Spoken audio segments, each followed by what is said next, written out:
Welcome to menus kitchen. നമുക്ക് ഒരു soda റൈ ഉണ്ടാക്കിയാലോ? സോഡ റൈ ഉണ്ടാക്കാൻ വേണ്ടത് ലൈം, ഷുഗർ, സോഡ.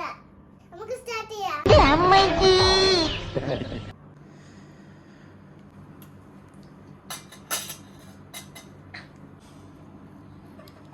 നെക്സ്റ്റ് നമുക്ക് ഷുഗർ ആഡ് ചെയ്യാം.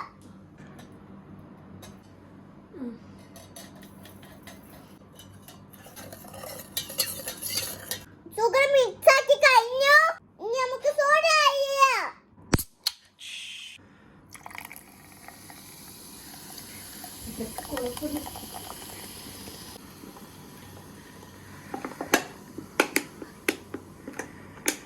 ഐസ് കൂടി ഇട്ടാൽ സോഡ ലൈം ഈസ് റെഡി. നമുക്ക് ഇനി ടേസ്റ്റ് ചെയ്യാം. സൂപ്പർ. എന്റെ വീഡിയോ ഇഷ്ടമായാൽ ഫോളോ ചെയ്യാം.